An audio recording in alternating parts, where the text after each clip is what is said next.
In Athara, Sri Lanka, a challenging target, but it's taken.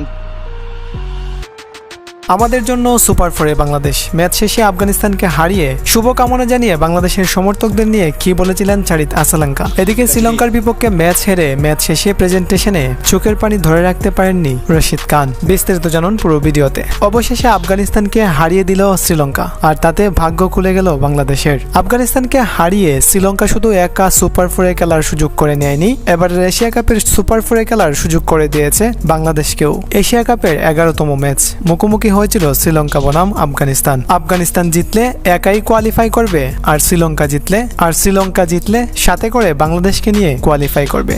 আর তাই বাংলাদেশের সমর্থকরা পুরোদমে সমর্থন দিয়েছিল শ্রীলঙ্কাকে। একে অপরের চিরশত্রু হলেও এই ম্যাচে টাইগাররা এবং লায়নরা এক হয়ে গিয়েছিলেন। প্রথমে ব্যাটিং করতে নেমে আফগানিস্তান 20 ওভার শেষে 8 উইকেট হারিয়ে 169 রান করে।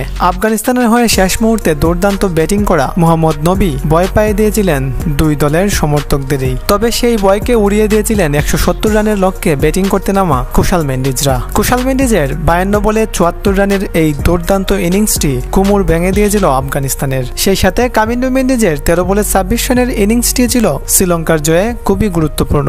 এই দুই ব্যাটসম্যানের বিধ্বংসী ব্যাটিংয়েই ম্যাচের মূল গড়িয়ে দিয়েছিল এবং শেষ পর্যন্ত 18 ওভার 4 বল খেলে 4 উইকেট হারিয়ে 171 রান করে 6 উইকেটে দুর্দান্ত জয় তুলে নেয় শ্রীলঙ্কা। আর এই ম্যাচ জিতে তারা তো কোয়ালিফাই করেছেই, সেই সাথে বাংলাদেশকেও টেনে নিয়ে গেছে। ম্যাচ চলাকালীন ধারাভাষ্যকররা বলছিলেন শ্রীলঙ্কা এই ম্যাচ জিতলে তাতে শুধু কাঠমান্ডুতেই সেলিব্রেশন হবে না, সেলিব্রেশন হবে ঢাকা, চট্টগ্রাম, সিলেটেও। শুধু ঢাকা, সিলেট, চট্টগ্রাম না, পুরো বাংলাদেশেই সেলিব্রেশন করছে শ্রীলঙ্কার এই জয়ে। ম্যাচ শেষে শ্রীলঙ্কার অধিনায়ক চারিত আসালাঙ্কা বলেছিলেন, যারা ভিন্ন দেশ থেকে আমাদের সমর্থন দিয়েছেন তাদেরকে অসংখ্য ধন্যবাদ জানাই, আর এভাবেই সমর্থন দিয়ে যাবেন। এই ম্যাচে আমাদের সর্বোচ্চটা দিয়ে চেষ্টা করেছি, আর তার ফলাফলটাও বেশ ভালোই হয়েছে।